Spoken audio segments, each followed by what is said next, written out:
Welcome, everybody, to our U.S. Chess Women Girls Club. This is a very special class. We have Grandmaster Judit Polgar with us. She is a top female chess player in history, one of the top attacking players of all time. She's defeated 11 former and current world chess champions. She is a three-time author of the trilogy about her games in life, many of the games we've seen in these classes. She is also an educational ambassador for Play Magnus. Big shout out to Play Magnus for getting her with us today. And she also has her own Judit Polgar Foundation and the Global Chess Festival. I could probably go on for 3 times as long with this introduction, but I do want to welcome Judit. Thank you so much. Hi, it's so great to see you all. I have a big screen, but you don't fit all of you. So I have to change pages to see you. It's lovely to see you girls. Well, Judit, they have actually come up with a lot of great questions for you. And so I'm going to get started with our first question from Madison Brown. Madison, I'm going to ask you to unmute and ask your question for Grandmaster Judit Polgar. Hi, Judit. My name is Madison, and I am a huge fan of yours. It's an honor talking to you, and I even have your dad's book. And my question was, what kept you motivated at the times you wanted to give up? Well, to start with, I didn't really wanted to give up until the moment I really wanted to give up, and I gave up. But I retired from competitive chess when I was at the Olympiad in 2014. I was 38 years old. But when I had difficult times, for example, I remember in the year 2000, I played some difficult tournaments. And nothing worked out the way I wanted. I lost many games and my opening preparation didn't work. So somehow I was trying to survive that tournament to get it over with. And after that, I had to sit down myself alone and then later with the coach that what is going wrong. And then I started to understand that, well, maybe some of the opening preparation is not good, like it's not my style, or I have to change something. Maybe I lost my motivation a little bit because I was open to other things.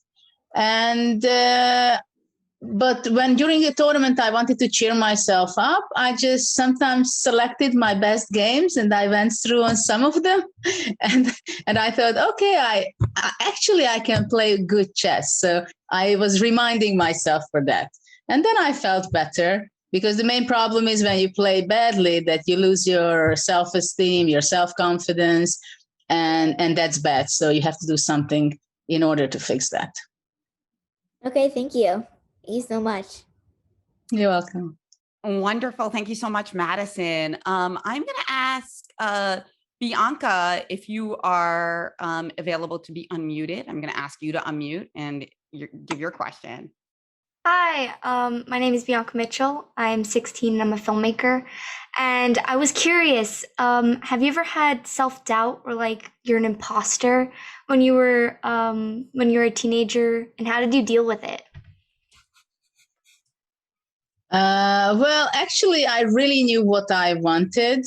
I was at the age of 12, I became #1 in the world. So I have to tell you honestly that I had great self-confidence doing what I'm doing. So I didn't really have doubt about that. That's nice. That's great. And what about anybody that you've encountered like in your work that does have self-doubt? What do you do? What do you tell them?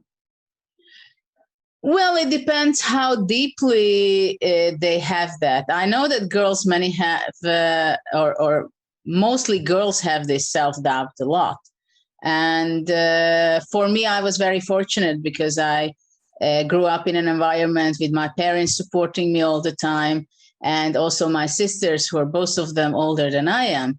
So they were always very supportive. I think the best thing, and it's the most important thing if you have these self-doubt problems, to have friends and look for people mentoring you or supporting you and give the encouragement.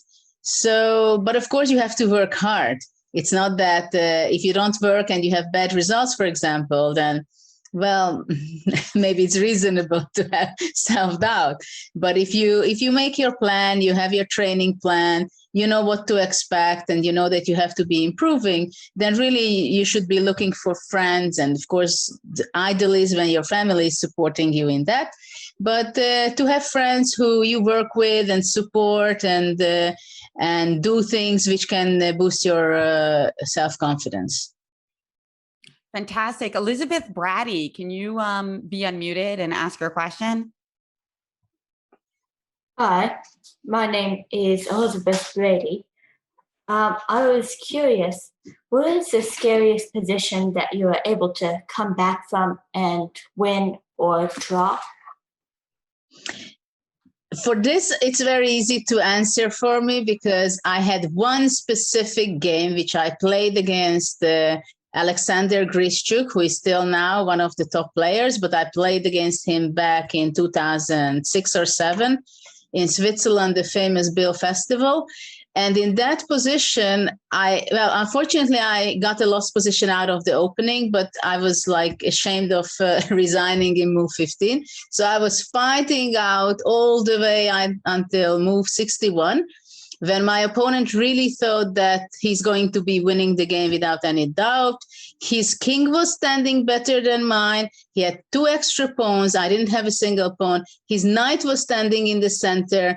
But actually, I just planned the trick, and it was so beautiful stalemate pattern that I thought that I have to try this out. And I went for it. And after that, my opponent couldn't believe it. He started to calculate all the lines. And even today, I just simply don't understand how is it possible that objectively it is a draw position already after that tricky move which I played. And well, if you haven't seen it, it's against Grischuk. I was playing with the black pieces. It is completely against all the rules of chess, principles of chess, but that was a miracle. And many people, the audience laughed that, okay, it's gone, it's over, Judith lost. And then the day after, some people came that, well, they saw on the cross table that it's a draw, but probably it's a mistake. And I said, well, actually, it's not a mistake. It was a draw. I saved it. Amazing. We're gonna have to, somebody can link to that in the chat if you can find the game on Chess Games.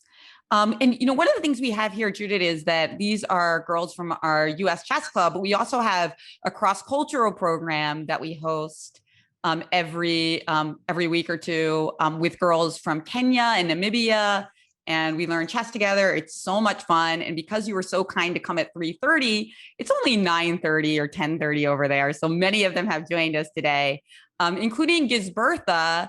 Gisbertha, did you want to ask Judith your question? Gisbertha from Namibia. Hi, my name is Gisbertha Heitinge. I'm your biggest fan ever.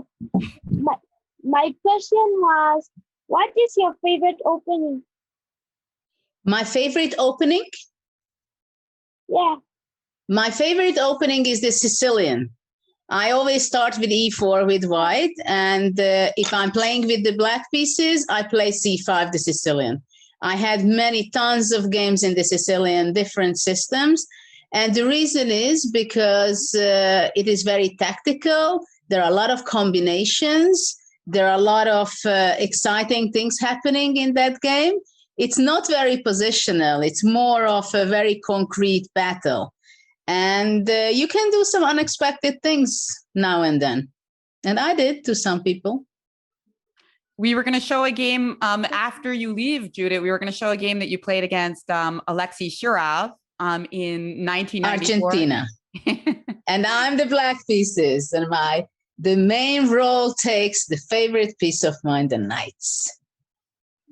And that was a Sicilian themed tournament, right? Was that? Yeah. So yeah, that was an amazing experience. It was for the celebration of Polugayevsky, who was a great personality, great champion from the 60s, 70s, 80s. And he has his own system in the Naidov variation, the Polugayevsky variation. And all the games had to be played the open Sicilian. So that was one game. But I had actually a beautiful game. Maybe you can show to the girls one time. My game against Kamsky when I was playing with black. And what year was that one in? That the same tournament from 94. Okay. And you like that one? I was playing with the black pieces, and the last final moves, I allowed Kamsky to queen, his second queen, but still it was no help. I can't wait. I think that sounds familiar. You must have loved the invitation to that tournament. I wish they kept doing it. Yeah, that was a lot of fun. 1 month in Buenos Aires. I mean, that was cool. Vanessa Rosales, do you want to ask your question, Vanessa? Yeah, everybody. Actually, last week I gave them a quiz about Judit Polgar before you came. I gave them a bunch of facts about you, and one was a lie. And we wrote in that you love the Caro Khan. So most of the girls caught it. They said that couldn't be it. So Vanessa's question is, do you have a favorite tactics puzzle book? Is it the one that Madison showed earlier, perhaps? If so, please share. Well, actually, there are so many puzzles out there that I'm not sure I can tell you any favorite. I think there are so many great selections online also, and books, that it also depends on what level, right? So, but I love puzzles. I was solving puzzles, well, I can't say maybe hundreds a day, but sometimes hundreds a day. Like the combinational encyclopedia I was solving. Then there was every puzzle book which was able to buy and receive. We were solving that. Sorry, I can't help you out with any concrete one. But so many of them are good, right? As long as there's a lot of positions in, it sounds like it's a good one to start with. Yeah, there are plenty out there. And for example, all kind of tactical, like Tactics Frenzy, for example, there is this application, and also others. I mean, there's so many. You can just challenge yourself all the time, nonstop. Like they're teasing you daily, right? Your daily portion you have to do. So that's fun. Where do you stand on the question of tactics in books versus tactics on the computer? Do you feel like you need to do both, or is it kind of the same? To be honest, well, I was not, unfortunately, in my time, we only had books, and I had a trainer who was setting up the position, and then I was solving it, or I was traveling and I had the booklet with me, and then I was solving that way. But I think I would do nonstop or a lot of solving nowadays on the online. Like, I mean, there are really so many applications where you can challenge yourself continuously.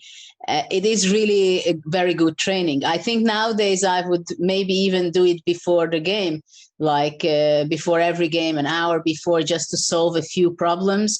Actually, this was also something I did when maybe I felt that my head is not working properly. Just solving simple problems, it's not that you have to solve something difficult, but to make your brain work properly and to get your self-confidence. Okay, mate in 1, mate in 5, mate in this, stalemate or whatever. So I think mainly I would go for the online puzzle challenges. Great. And that's Tactics Friendly, which you can find on Chess24 Play Magnus. And we've got, that's only one of them. Obviously, there are many out there, so you can choose which is the most appealing to you. Kaylia, you had a great question. If you want to unmute and ask it about openings. Kaylia asked about what's the best way to prepare a new opening and practice a new opening before you play it in a major event. This is easy to answer for me because when I was a kid already, that's how I prepared with Susan and also some trainers. The main idea is that first, the best thing is to look the middle game of the position. So sort out the games from the best players and experts who are playing that opening, and go through on those games and enjoy the great victories by them, because most likely it's going to be nicely played with the ideas and the patterns which that opening requires.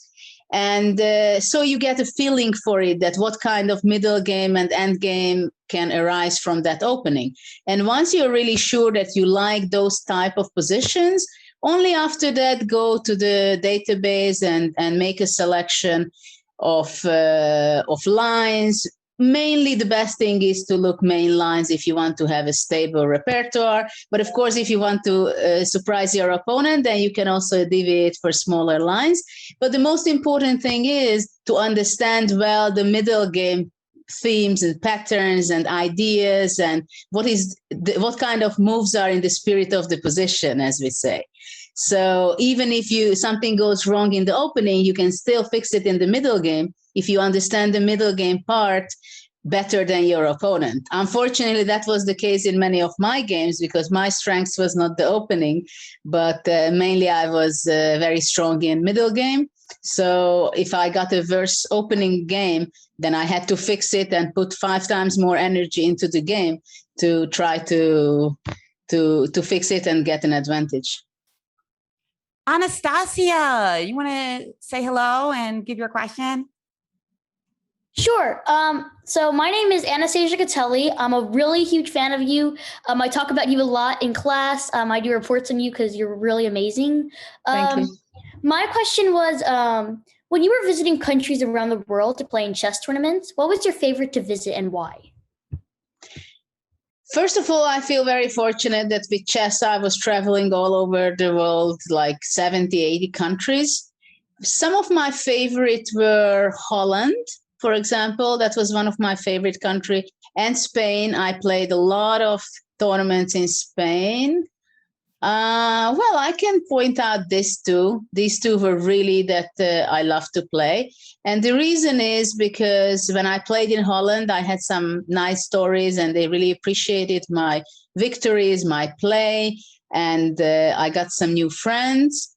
And in Spain, I liked very much the weather, the people. They were so friendly.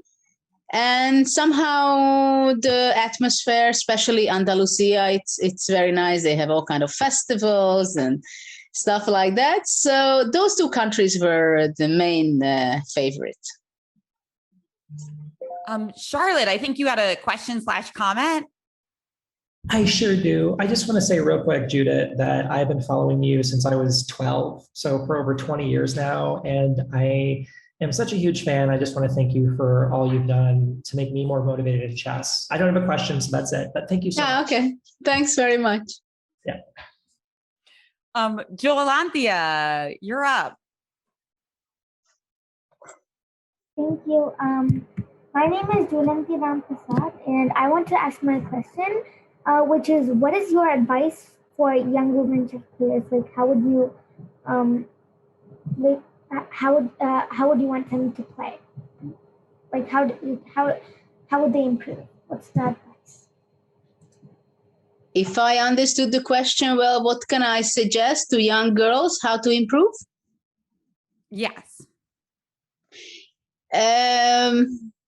For me, it was something very natural that I was just playing with boys and adults, and I was not really paying attention that I'm playing, whoever I was playing, I was focusing on chess. So I think you have to look at the game itself and not to excel necessarily between girls. So you should be focusing on really understanding your opening better, to get enough training so whatever opening you play, you feel comfortable in that. And if you make a mistake, you lose something, then you lose a game, then analyze it until the point where you feel confident to be able to play better the same kind of position next time. And well, what I have to say definitely that whenever boys are saying that girls cannot play chess, it shouldn't discourage you, but it should inspire you. That was the case for me.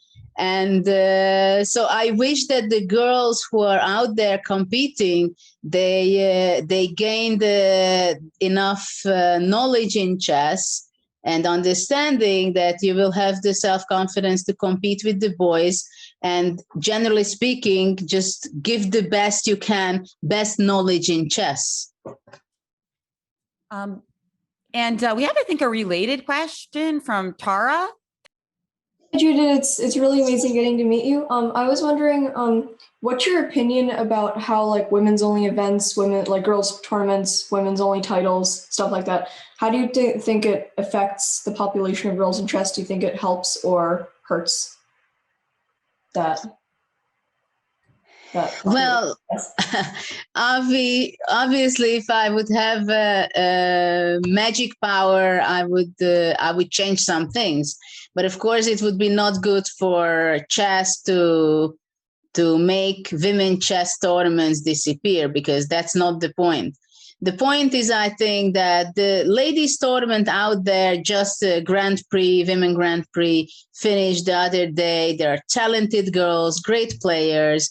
But I think the most important thing is that coaches understand and parents understand to give the opportunity for girls to be the best in chess.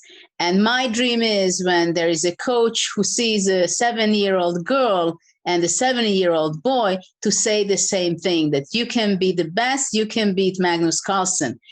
And right now, I feel that most of the time it's not like that. If they see a 7-year-old boy who is talented, they're going to tell him, wow, you can beat Magnus Carlsen. While if the same kind of talented girls appear, then they would say, wow, you can become a ladies world champion.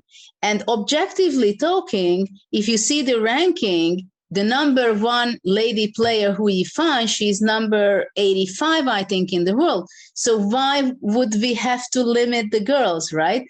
And this is a job of the coaches and the parents to give the same expectations from you girls as from the boys, as in the school is the same, right? So why should it be different in chess? So I think it needs time to make people understand that it's important to have similar expectations from a girl or a boy, but most importantly, you just have to be aiming to be the best of yourself, whatever you do. And then you're going to be achieving the maximum you can. And then you look around whether is it enough for 2200 or 1800 or 2400. But the main goal should be that in chess, the game, you should be improving as much as possible. And for that, I just hope there are more teachers out there who look at the improvement in the game and not only that you get a medal in the girls section.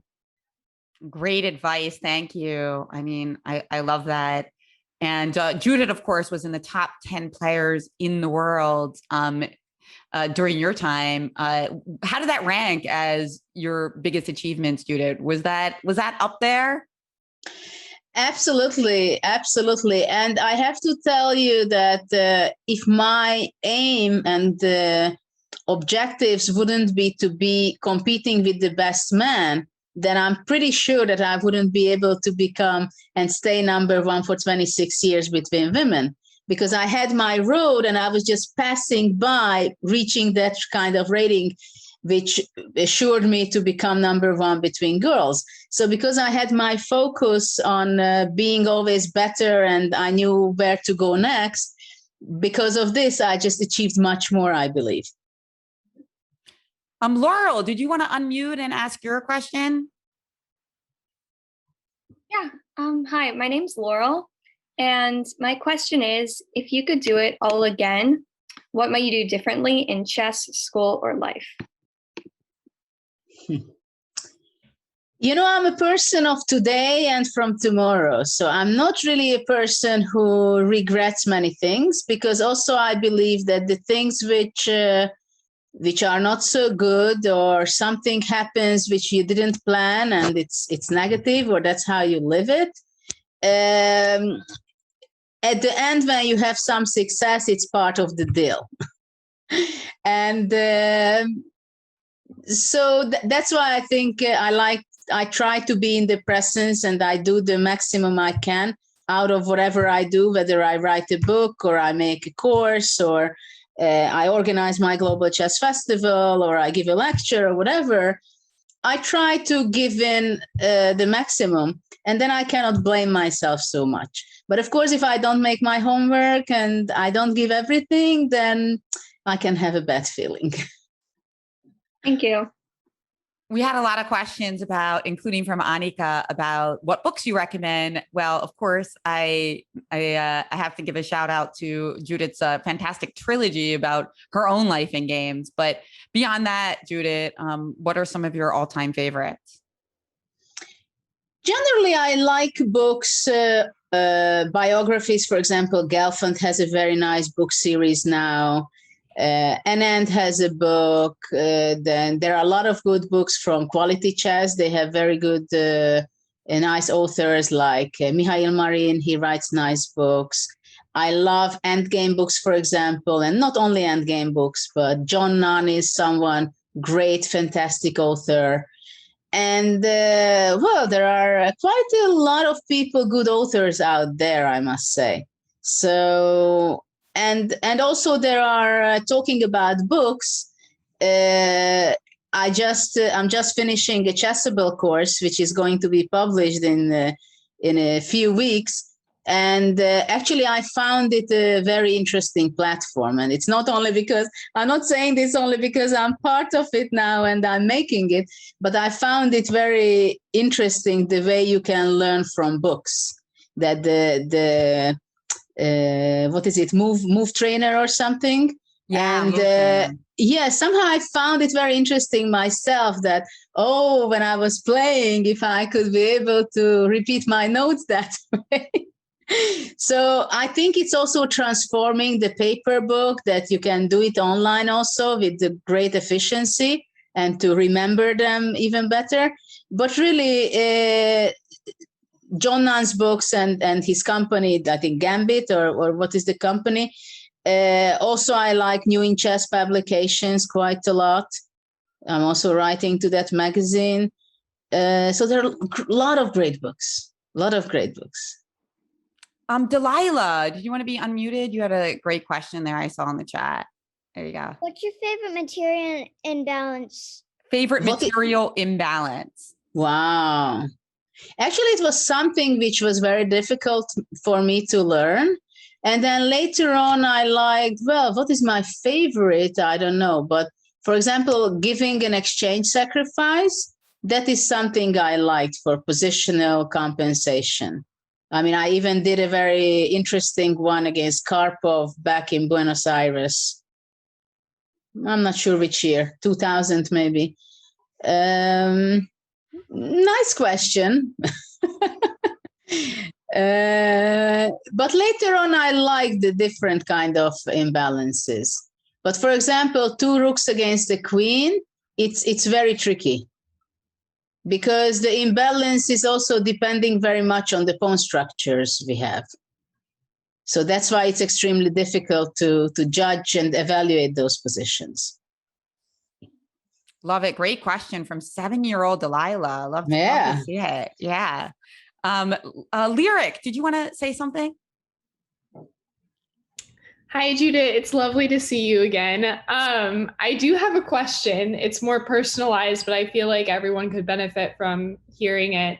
How would you approach reaching out to trainers regardless of what stage in your game you're in, especially if you're looking to get back into tournaments? Well, there are different platforms out there. Like there is a platform on CoChess you can look around. But I know some good trainers, for example. It depends, of course, on which level you are. But for example, Arthur Kogan, I know he's a good friend of mine, but he's an excellent coach. And he's coaching in different level. And the reason I like him and generally I like those kind of coaches who are not only showing you what to do on the chessboard, but gives you a mindset and how to approach not only studying, but also how to approach a tournament, how to improve yourself. So the self-improvement, very motivational also. or well, Mihail Marin, I'm also working with him. And he's also, and of course, it's very important to look for someone who is extremely passionate, because then you can really get into the flow of the game and appreciate whatever you're working on. So it's not a sweaty hard work, but you're enjoying it, and then it will be also fruitful. Erica, you had an excellent question. Do you want to unmute yourself and say hello? Hi, Judith. It's really nice to have you here. I really appreciate your time. And my question was, I was following the candidates tournament, which might have been like a month ago at this point. And when Grandmaster Wang Hao retired, I felt like he was having a really bad tournament, and I've had the same experience. Kind of just like I just performed very badly, and then I just walked out on a tournament. So I was wondering, like, how did you cope with the pressure of being a pro and having a bad tournament and feeling like your form has greatly depreciated? Like, how do you cope with the pressure? I think it's very important that where the pressure is coming from, whether is it coming from your coach, your parents, yourself, because you can fix it accordingly, right? If it's frustrating for you and you put pressure on yourself, I think it's important somehow to make self-analysis, that really try to look your best games and your peak, what you reached until that point. And if you're happy with that, that's good. And then try to look for where do things go wrong, which part of the game you're falling apart, you're making mistakes. Is it the opening, or you get tired, you get in time trouble, or you blunder in one move thing, you lose focus, concentration. So try to little bit analyze yourself, analyze your game. Also, it's an idea when you play a classical game to write the amount of time you're thinking in every move. For example, I was writing down on my score sheet whenever every move, how much I was thinking. So later on, you can look back. If you have a time management problem, then you can try to fix that later on, to think how much time you're spending on different moves, and try to see the pattern, what kind of mistakes you're repeatedly doing, and then try to focus on that. So, but generally, of course, it can be much easier with the coach to analyze your weaknesses, but you can do it also yourself if you're motivated enough. Thank you. Siri, did you want to ask a question, Siri? Yeah. Hi, my name is Siri Devraj, and I'm a really big fan of you, Judit Polgar. And my question is, how did chess influence you to become an inspiration for other young girls and women? Well, I guess it's because I was spending so much time on chess, and I became good already at the age of 9. I was winning my first international tournament. And somehow my knowledge, my experience, my results were building my personality the way I am. I played a lot of interesting games. I was always looking for creativity. I looked always the opportunity, where can I sacrifice, what kind of interesting plans and unexpected solutions I'm able to do. And for a long time, I was also having the priority playing an interesting game than actually winning it. But then later on, I was more balancing it with, well, maybe sometimes I shouldn't be focusing on playing beautifully, but maybe it's better to save a point.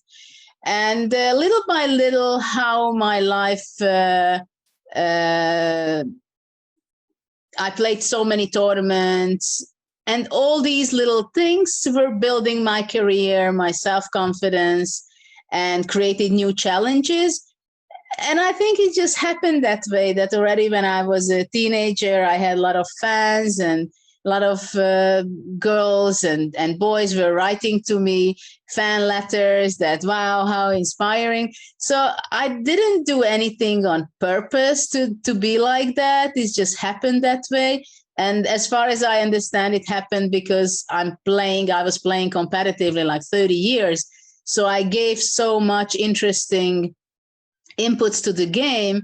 And also I was the only one, unfortunately, who became in the top 10 as a female player, that somehow the media, the players, the organizers, they made me to a position where they were asking me more and more interviews, lectures, presentations, and the feedback was that they were happy with that and they got inspired by my game, my talk, and being there, and I was very supportive. So it was not a conscious workout for decades that I want to be inspirational. Violet and Hayden. Hi, my name is Hayden, and it's a pleasure to meet you, and I'm very grateful that you took the time to be here today. My two questions are, what's your favorite game you ever played and why? And also, do you teach your kids chess and do they like chess? My kids did play chess. They retired from chess earlier than I did.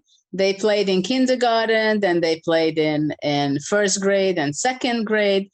But somehow they didn't have such a positive experience, as many times when they were playing in tournaments, they were pinpointing, well, that's the boy, the son of Judit Polgar. So the expectations were very different than from other girls or other boys. And somehow he was not interested anymore later on. And he said he doesn't want to compete. And the same thing happened with my daughter, who actually likes dancing much more than playing chess. What was your other question? Favorite game ever? Favorite game ever. You know, this question, I cannot pick only one, because I played interesting chess and I'm proud of it that I have many interesting games. But one of the most memorable games I played, it was 1999 against Anand in Dos Hermanas in Spain. And the reason is because the game was 36 moves. And I barely made a mistake. I made a very interesting home preparation, sacrificing two pieces. It was part of the preparation and the kind of opening we were playing. And after that, I played lots of interesting tactical idea in the game. And there are a lot of extra ideas which I figured out only after the game, much later. Exceptionally beautiful and unexpected move series. So that is definitely one of the game. And one of the other one which you're going to be seeing with Jennifer after I'm leaving. Yes, the one where she played with Black against Shirov. I'm with glad Shirov. that, yeah. And your books have like all of your favorites. So you should definitely check those out. Sujana, what's up? Sujana asked, there you are. Hi. My name is Sujana, and my question is, what is your favorite chess piece, and does it represent you in real life? My favorite chess piece is the knight, and it represents me. I don't know. I'm a tempered person, but I'm not doing any ridiculous things and unexpected things, but I definitely love the knight, because the reason is, I think, because with knight, I could make the most unexpected moves. Oh, yeah. And I meant to mention that we had Huga in one of our classes, and she showed the video, The Immortal Game, in which your daughter was featured. Yeah, also. Yeah. What's your favorite Huga song? Oh, I don't know. Well, maybe I can say the O Capablanca, but maybe it's also because it was the first one. I remember when she was so excited. We were visiting her in Greece, where she played in a competition, and she was just showing me and my husband that we are the first one from the outside of the family to show it. And well, that's the most memorable one. But I like the other songs. For example, Isolated Pawn. Also, I like very much the what it has to say. It's also very nice. And well, I like very much when art meets chess. I completely agree. Mahati, we're only going to take like a couple more questions because it's very late where Judith is. But wow, this has been so amazing. Mahati? Yeah, my question is, what was your daily training regimen like? Well, I started to play chess, learn the moves when I was 5, and I had my first tournament when I was 6 years old. In the beginning, I was playing maybe 15 minutes, 20 minutes, and then it got increased from almost from day to day, I guess. But by the age I was competing seriously, starting like age 8 or something, I was already playing 4 or 5 hours for sure. Because I was homeschooled, so this is the reason why I had the time and the opportunity to have a few hours daily. And this is what paid off. So when you go to school and you have only half an hour a day to play, it's also not bad, but don't cheat yourself and don't allow other people to cheat you with the fact that when are you going to be playing like Judit Polgar? Because the secret of my strengths was that I was really having many hundreds and thousands of hours of practicing. And so my mind was really around, everything was around chess. So in this sense, it is much easier to improve because, of course, when you're very much intensively focused on something, you're going to be improving very fast, which gives you a lot of self-confidence and a lot of joy and happiness. And so these things build up. I think to finish things up, we had a question from Audrey who asks if you could replay one game or memory from your chess career, what would it be? Well, obviously, one of the games which you're going to be showing, I mean, against Shirov, that was something special. That's one of them, I think. One of them, and usually is the other one, which I usually show to my audience. And I'm also very proud of the study I made. We can find that in one of your books, the first book? I think it's in my book also, but it has a funny story because it was a study which I made after I played against another game against Shirov. I played in Germany, and we always played all kind of fireworks with a lot of tactics. Everything is on fire. And many of the game, after all these messy things what happened, it was a draw. And this was also one of the game. I think it was, we played in Dortmund 97 maybe. And I found a drawing line with a mutual Zugzwang at the end. And out of that pattern, I made a study myself. So I can also tell you the position if you want. It's only 6 pieces. Oh, great. Yeah. White king on h8.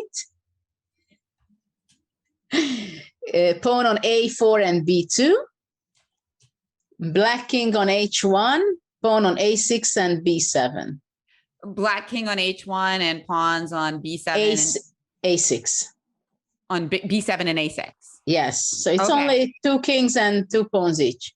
All right. Perfect. And yeah, so I like studies very much also, if you girls didn't know that, because I really love the puzzles of the pure creation of a perfect position. Yeah, we had Tatev Abrahamian's actually in the group today, and she gave a lesson on Kasparian's study to these girls. And I'm a big fan of Benko, who I know. Yeah, but that's too difficult. And actually about Benko, we are just running a artistry competition as part of the Global Chess Festival now, where in the memory of Paul Benko, we are doing it. And we are expecting the biggest and the most professional masters to have their own compositions. So actually, I really love those things. Many times it's very difficult, but I like it because you can improve your calculation skill very well. And you can make sure that no matter how hard it is, there is a solution. There is a solution, whatever deviations there are, still you have to find it. So it's a very good challenge. That's wonderful. Well, Judith, this has been such a wonderful pleasure. I mean, there's so many ways that we can stay up to date on everything that you're doing. We have a special code for you guys that you can play Judith on the Play Magnus app at different ages of your career. I think they have 5 years old and 18 so far. We have, I think, 5 and 9 and 29 so far, but we'll come out with another 2-3 age group. Great. And then, of course, you have your global chess festival that everybody can get involved with online as well. And any other best way to kind of stay up to date with everything Judit Polgar? Well, I'm time to time giving commentaries, and I'm going to be in my next commentary, I think, with Norway Chess in September, and then the World Championship in November between Magnus Carlsen and Nepomniachtchi. That will be a match. Oh, yes. There should be some really exciting games in that. I can see Judith's voice. You like that matchup. Well, I think it's going to be extremely challenging for Magnus because to keep for Magnus alive his motivation, I think that's the biggest challenge. And it will be very difficult for him because they are in the same age. They started out their first battle when they were 12 years old on the under 12 World Championship. And they also work together, which means that Nepo knows pretty well how Magnus is thinking and which direction he likes to build his preparation.